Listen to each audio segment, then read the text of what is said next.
আর হিয়া যদি কারো কাছ থেকে কোনো কিছু নেয় তাহলে সেটা ফেরত দিয়ে দেয়, অন্য জিনিস রাখে না নিজের কাছে। সো এ নিন আপনার কলম। ভালো জেদ তোমার, ভালো জেদ আছে তোমার মধ্যে। আসলে রিদানের কাজিন তো একটু জেদ থাকবেই। হিয়া কোনো কথা না বলে আবার পড়াশোনা করতে থাকে।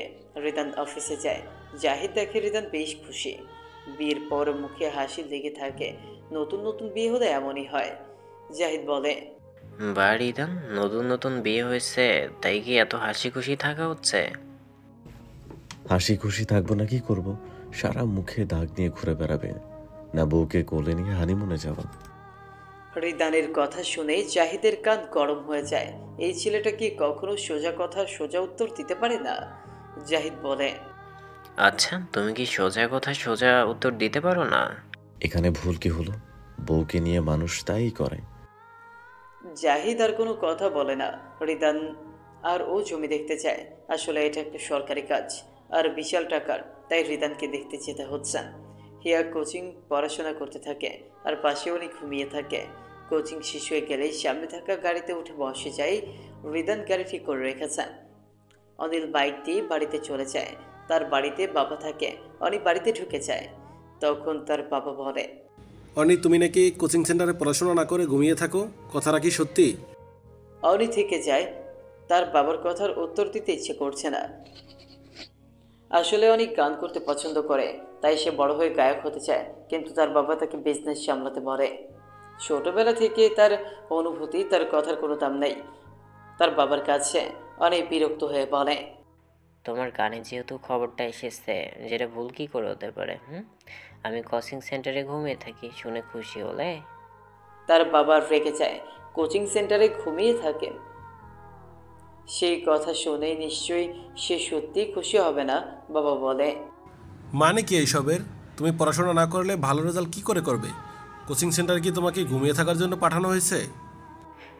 ভালো রেজাল্ট করার জন্য কোচিং সেন্টারে যাওয়ার কি দরকার? তোমার কাছে টাকা আছে, সেই টাকা দিয়ে যে কোনো কলেজে অ্যাডমিশন করিয়ে দিতে পারবে।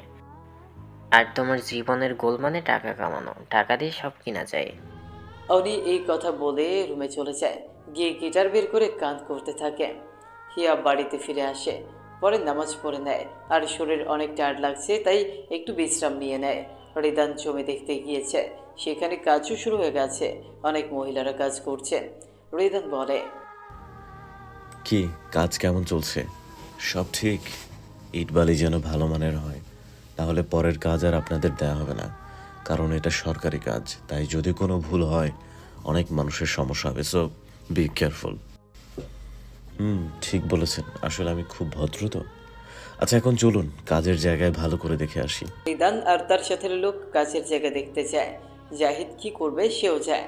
সেখানে অনেক মহিলা শ্রমিক কাজ করছে।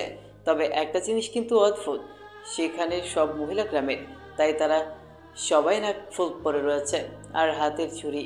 রিদানের শপিং করতে গিয়ে হিয়ার কথা মনে পড়ে যায়। রিদান একজন মহিলাকে ডেকে আনে আর বলে, আচ্ছা আপনারা সবাই নাকফুল পরে রয়েছেন কেন? রিদান এখন বুঝতে পারে হিয়ার নাকফুল কেনার আসল কারণ, আর লজ্জা কেন পেয়েছে সেটাও বুঝতে পারে। রিদান একটু হেসে ওর কাছে মনোযোগ দেয়। অনেক সময় বিভিন্ন জিনিস চেক করে অফিসে ফিরে আসে। তাকে ওপর মহলে রিপোর্ট করতে হবে, তাই পরে কাজ শেষ করে বাড়ি ফিরে আসে। হিয়া বিকেলে ঘুম থেকে ওঠে, নামাজ পড়তে বসে। পরে পড়াশোনা করে বাইরে যায়। রিদান বাড়ি ফিরে খাওয়া দাওয়া শেষ করে ওয়াশরুমে গিয়ে ফ্রেশ হয়ে যায়, একটু বিশ্রাম নেয়। হিয়া যখন সিঁড়ি দিয়ে উপরে উঠতে থাকে তখন ওর নুপুরের আওয়াজ শুনে রিদান বুঝতে পারে হিয়া যাচ্ছে। রিদান দরজা খুলে দেয় আর বলে, হিয়া শুনুন, আপনাদের সাথে আমার কিছু কথা আছে। হিয়া পেছনে ফিরে তাকিয়ে দেখে রিদানুকে ডাকছে। সে থেমে গিয়ে আবার দরজার সামনে দাঁড়ায়। হিয়া বলে, জি বলুন, কি বলবেন? বলবো না, কিছু দিব, রুমে আসেন। হিয়া অবাক হয়। লোকটা নিজের রুম থেকে বাহির করে দেয় হিয়াকে, আবার নিজের রুমে যেতে বলে। একটা মানুষ এত অদ্ভুত কি করে হয়? তার পুরো কাজকর্ম মাথার উপর দিয়ে যায়। হিয়া কোনো কথা না বলে রুমে ঢুকে যায়। রিদান আলমারি থেকে এক জোড়া বালা বাহির করে। হিয়ার হাত ধরে আর বলে, এই বালা আর এখানে থাকা শাড়ি আমার মা তার ছেলের বউয়ের জন্য রেখেছে। আপনি যদি চলে যান আমার জীবন থেকে, তখন এই বালা পরার মতো কেউ থাকবে না, তাই আপনি পরুন। আমি চলে যাব না, আপনি তাড়িয়ে দেবেন। আর যাকে বউ হিসেবে মানেন না তাকে বালা দিয়ে কি করবেন? আমি মানি না, কিন্তু বিয়ে তো হয়েছে, তাই পরিয়ে দিলাম। খুব সুন্দর লাগছে আপনাকে।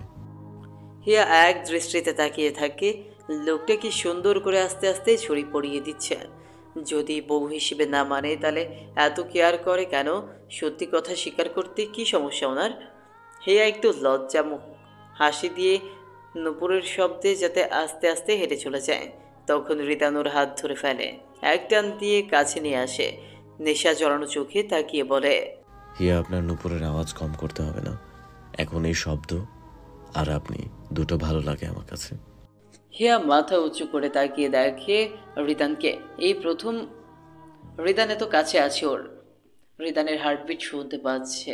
ওর ইচ্ছে করছে যতটা কাছে এসেছে তাতেই হবে, না আরও একটু কাছে এসে ওকে জড়িয়ে ধরতে, বুকের সাথে মিশে যেতে। রিদানের বুকের মধ্যে যেন হিয়া ঠায় রয়েছে। এসব চিন্তা করতে করতে কখন রিদানের কাছে চলে গেছে বুঝতেই পারে নাই। রিদান ওর কানে কানে ফিস ফিস করতে করতে বলে, কি করছেন হিয়া?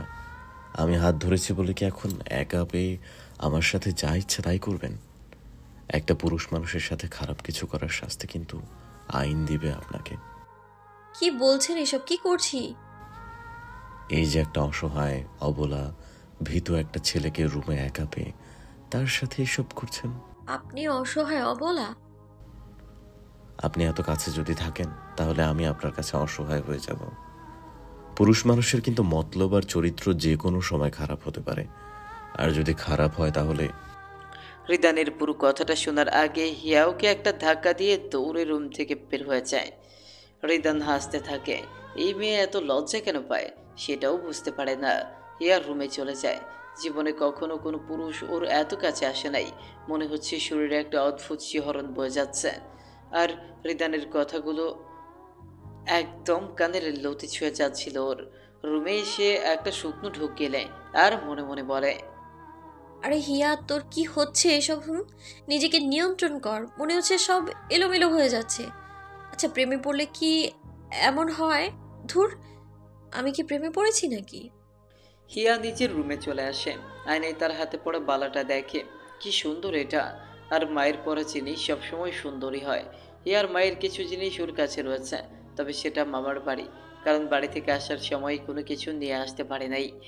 আজকে মাকে খুব মনে পড়ছে। যদি ওই জিনিসগুলো ছুঁয়ে দেখতে পারতো তাহলে হয়তো ভালো লাগতো, কিন্তু সেটা আর সম্ভব না। মামি কখনো তাকে বাড়িতে ঢুকতে দিবে না। আচ্ছা, ও কি আর মামার বাড়িতে যেতে পারবে না? একটু নিঃশ্বাস ফেলে পড়াশোনা করতে থাকে। শহরে যা চাপ, ওদের মধ্যে টিকে থাকতে হলে হিয়াকে বেশ কষ্টই করতে হবে, তাই পড়াশোনা করতে থাকে। রিদান তার অফিসের ফাইল দেখতে থাকে, বাট সব জায়গায় হিয়ার মুখ মনে পড়ে। রাতে পড়াশোনা করে ঘুমিয়ে পড়তে যাবে তখন পানির পিপাসা লাগে ওর, কিন্তু জগে পানি নাই। পানি নিয়ে আসতে নিচে যায় রিদান। অনেক সময় ধরে কাজ করে মাথাটা বেশ ধরেছে। ঘরের কফি মেশিনটা নষ্ট হয়ে গেছে। আজকে মনে করেছে কিনে নিয়ে আসবে, কিন্তু ভুলে গেছে, তাই কফি খেতে রান্নাঘরে যায়। হিয়া পানি নিয়ে আসতে যাবে তখন কারোর সাথে ধাক্কা খায়, ভয় পেয়ে যায়। এত রাতে আবার কে হতে পারে? হিয়া বলে। কে আপনি? রিদান মোবাইলের লাইটটা জ্বালিয়ে দেখে হিয়া মোবাইলের আলোতে ওকে অনেক সুন্দর লাগছে। রিদান বলে, আমি রিদান, কিন্তু আপনি এত রাতে এখানে কি করছেন? হিয়ার বুকে একটু থুতু দেয়, ভয় পেয়ে গেছে। তবে রিদানকে দেখে একটু সাহস এসেছে ওর মনে। হিয়া বলে, আসলে আমার জগে পানি শেষ হয়ে গেছে, তাই নিচে এসেছিলাম নিতে। কিন্তু আপনি? আমার অফিসের কাজ করে মাথা ব্যথা করছে, তাই কফি খেতে এসেছি। আপনি ঘরে যান, সকালে উঠে পড়াশোনা করতে হবে। আমি দেখি জুলেখা খালা জেগে আছে নাকি, মাথাটা বেশ ব্যথা করছে। হিয়ার একটু মায়া হয় রিদানের উপর। লোকটার মনে হয় সত্যিই মাথা ব্যথা করছে। রিদান ওর জন্য কত কিছু করেছে, আর হিয়া কিছু করতে পারে নাই। জুলেখা খালার কোমরে ব্যথা, নিশ্চয়ই ঘুমিয়ে পড়েছে। যদি এখন ডাক দেয় তাহলে একবার উঠে পড়লে হয়তো সারা রাত ব্যথার জন্য ঘুমোতে পারবে না। হিয়া বলে, জুলেখা খালার কোমর ব্যথা, তাই ঘুমের বড়ি খেয়ে ঘুমিয়ে গেছে। এখন যদি ওঠে তাহলে শুধু শুধুই কষ্ট পাবে। আপনাকে মাথা বেশি ব্যথা করছে? রিদানুর কথা বুঝতে পারে। আসলে জুলেখা খালা অসুস্থ, আর তো রাতে ওনাকে ডাকা ঠিক হবে না। আর সময় পেলে খালাকে ডক্টরের কাছে নিয়ে যেতে হবে, সে না পারলে তানিয়াকে বলবে। রিদান বলে। এত রাতে ডাক দেওয়া ঠিক হবে না। আচ্ছা কি করার, ঘুমিয়ে পড়ি। যান। শুনুন, আপনার যদি অসুবিধা না হয় তাহলে আমি কফি বানিয়ে দিই। খুব খারাপ বানাই না আমি কফি। নিশ্চয়ই মাথা ব্যথা করছে আপনার, সারা রাত ঘুমোতে পারবেন না আপনি। না দরকার নেই, আপনি যান, আমি ম্যানেজ করে নিব। হিয়ার রাগ হয় রিদানের উপর। মানে লোকটা এমন কেন? যদি মাথা ব্যথা করে সেটা ওকে বললে কি হয়? আর এত জেদ কেন ওনার? যদি অন্য কেউ হতো তাহলে এত জেদ সহ্য করতো না হিয়া, কিন্তু এইটা উনি। যদি সত্যি সারা রাত মাথা ব্যথার জন্য যদি ঘুমোতে না পারে তখন কি হবে? হিয়ার খুব খারাপ লাগে। হিয়া বলে। এত বেশি জেদ কেন করেন আপনি? একটা কথা শুনলে কি আপনার নাক কাটা যাবে? চলুন কফি বানিয়ে দিই, আমি যেতে বলেছি, চলেন না, নইলে কিন্তু খুব খারাপ হয়ে যাবে। রিদানের এই অধিকার বোধ খারাপ লাগে না। এই বাড়িতে রিদানের কথার উপর কথা বলবে তার সাহস কারো নাই। আর হিয়া ওকে হুমকি দিচ্ছে। সত্যি 5 মিনিটের কত সাহস! তবে মা মারা যাওয়ার পর এই প্রথম ওকে কেউ ধমক দিয়ে ওর যত্ন নিতে চায়। বিষয়টা খারাপ না? আর কালকে অফিস রয়েছে। সারা রাত যদি মাথা ব্যথার জন্য ঘুমোতে না পারে অফিসে যাবে কি করে? রিদান বলে। আপনি আমাকে হুমকি দিচ্ছেন? যদি না যাই কি করবেন? হিয়া রিদানের হাত ধরে বাচ্চাদের মতো চেহারা করে একটা কিউট লুক দিয়ে বলে। চলুন না প্লিজ। রিদানের হাত ধরে হিয়া রান্নাঘরে নিয়ে যেতে থাকে। রিদান শুধু তাকিয়ে ওর হাত ধরা দেখছে। রিদান রান্নাঘরে যায়। হিয়া হাত ছেড়ে কফির কাপ বের করে কফি বানায়। সেদিন জুলেখা খালার কফি বানানো সে দেখেছে, তাই আজকে পারবে। রিদান শুধু ওকে দেখছে। কিন্তু সুন্দর মেয়েটা। হিয়া কফি বানিয়ে দেয় আর বলে। আপনার কফিতে কি চিনি দেব? আর দিলে কতটুকু দিব? দরকার নেই, একটা সিপ নিয়ে নেন। মানে? এক চুমুক কফি খান। লোকটা কি বলছে এইসব? মাথা খারাপ হয়ে গেছে নাকি? তবু হিয়া কফিতে একটা চুমুক দেয়, এরপর বলে। খেলাম। নাও, আর কোনো সুইট লাগবে না, অনেক মিষ্টি হয়েছে। আমি যাই, ঘুমাতে হবে। হিয়া লজ্জা পেয়ে যায়। মাথা নিচু করে গাল দুটো লাল হয়ে গেছে। রিদান হেসে চলে যায়। যাওয়ার সময় বলে। ঘরে চলে যান, এত লজ্জা পেতে হবে না, সকালে ঘুম থেকে উঠতে হবে। হিয়া তাড়াতাড়ি সব গুছিয়ে রান্নাঘর থেকে বের হয়ে যায়। তবে গাল দুটো এখনো লাল রয়েছে। রিদান ওপরে উঠে দেখে রায়হান চৌধুরী দাঁড়িয়ে রয়েছে। এত রাতে ওর বাবা এখানে কি করে? রিদান বলে। বাবা, তুমি এখানে কি করো? রায়হান চৌধুরী রিদান কি করে এখানে সেটা জিজ্ঞেস করে। তুই এত রাতে রান্না করে কেন? আর হিয়ার সাথে কি তোর? রিদান জানে ওর বাবা এখন কত কথা জিজ্ঞেস করবে, কিন্তু এখন এত কথার জবাব দিতে চায় না সে। রাত অনেক হয়ে গেছে, ঘুমোতে হবে, তাই রিদান জানে কি বলতে হবে। রাতে বউয়ের দরকার হয় সেটা তুমি বুঝতে পারবে না। আমি বুঝতে পারবো না মানে কি বলতে চাও তুমি রিদান? একে তো তোমার বউ নাই, আর বউ থাকলেও কি করে ফেলতে রাতে, সেটা নিয়ে সন্দেহ আছে যথেষ্ট আমার, তাই তুমি বুঝতে পারবে না। রাতে বউর দরকার হয় মানে? ছিছি বাবা, নিজের ছেলের সামনে এসব কি কথা বলো তুমি? আর মধ্যে মধ্যে আমি বুঝতে পারি না, তুমি কি সত্যি কিছু বুঝতে পারো? সত্যি কিছু বুঝতে পারো না, নাটক করো। ভালো হয়ে যাও বাবা। রায়হান চৌধুরীর কান গরম হয়ে যায়। এরকম ছেলে কি করে জন্ম দিয়েছে? তার বউ থাকলে জিজ্ঞেস করত। সত্যি এই ছেলে কি তার? যথেষ্ট না, পুরো সন্দেহ রয়েছে তার। রায়হান চৌধুরী বলে। বেয়াদব। রিদান ঘরে চলে যায়। রায়হান চৌধুরী ওর কথা শুনে রেখে নিচে চলে যায়। রিদান কফির কাপ হাতে নিয়ে হিয়া যেদিকে কফি খেয়েছে সেই দিকে মুখ ডুবায় আর হেসে কফি খেতে থাকে। হিয়া লজ্জা পেয়ে রুমে আসে আর বিছানায় শুয়ে পড়ে। হিয়া মনে মনে বলে। এরকম লজ্জা পাওয়ার কি আছে? শুধু কফি খেতে বলেছে। ইয়া, মনে হচ্ছে প্রেমে পড়ে যাবি তুই এই রাগে ছেলেটার। নিজেকে নিয়ন্ত্রণ কর। এখন ঘুমিয়ে যা, সকালে তাড়াতাড়ি উঠতে হবে। সকাল হয়ে যায়। জানলা দিয়ে এক মুঠো আলোর ঝিলিক হিয়ার মুখে পড়ছে। হিয়া ঘুম থেকে উঠে পড়ে। যদিও বেশি সকাল হয় নাই, মাত্র 5টার দিকে। হিয়া উঠে পড়ে আর পড়তে বসে যায়। এরপর একটু পড়ে এসে বাইরে যায়। রায়হান চৌধুরীর বসার ঘরে বসে রয়েছে। হিয়া গিয়ে সালাম দেয়। বাবা, আপনার কি কিছু দরকার? আমি রান্নাঘরে গিয়ে রেডি করে দিব। রায়হান চৌধুরী হাসে। তার ছেলেটা যতটা অভদ্র হয়েছে তার ছেলের বউ ততটাই ভদ্র, কিন্তু সুন্দর মার্জিত ব্যবহার তার। আর রিদানকে কিছু বলতে গেলে এমন উত্তর দিবে, ইচ্ছে করে একে জন্ম না দিলে বেশি ভালো হতো। পিয়াদব একটা। আর রায়হান চৌধুরী বলে, আমার তেমন কিছু লাগবে না রে মা, তবে জুলেখা অসুস্থ তাই সকালে চা বানাতে পারে নাই, তাই যদি একটা হয়ে যেত তাহলে খারাপ হবে না। হিয়ার কথাটা শুনে খুশি হলো, কিন্তু জুলেখা খালার জন্য একটু খারাপ লাগে। সত্যি কত অসুস্থ খালা। হিয়া রান্নাঘরে গিয়ে চা বানিয়ে নিয়ে আসে, তবে কালকে রাতের ঘটনা মনে করে লজ্জা পায়। হিয়া বলে, বাবা এই নিন চা। হিয়া রান্নাঘরে গিয়ে খাবার বানাতে শুরু করে। জুলেখা খালা নাই, রান্না কি করবে? বাড়িতে অন্য কাজের লোক রয়েছে, কিন্তু কারো রান্না এবারের লোক খায় না। আসলে জুলেখা খালা সেই রিদানের সময় থেকে থাকে, তাই রিদানের মা যেমন রান্না করতো জুলেখা তেমন পারে, আর বাড়ির সবাই তাকে সম্মান করে। হিয়া গিয়ে রান্নাঘরে রুটি বানাতে থাকে। রিদান ঘুম থেকে উঠে ওয়াশরুমে যায়, কিন্তু প্রতিদিন তার জন্য কফি এসে পড়ে, কিন্তু আজ কফি নাই দেখে সে নিচে নামায়। রায়হান চৌধুরী একটু বাগানে যায়।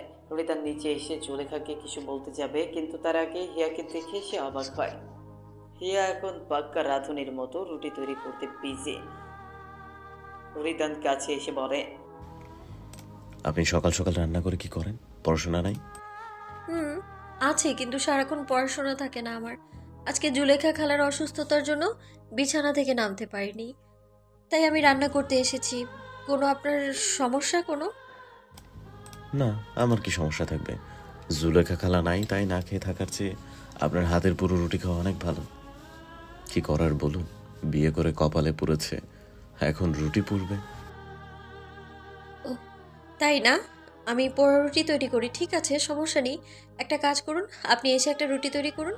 সবাইকে কি অর্ডার করতে পারেন, নাকি নিজেও কোনো কাজ করতে পারেন আপনি? রিদান এগিয়ে এসে রুটি বানাতে থাকে।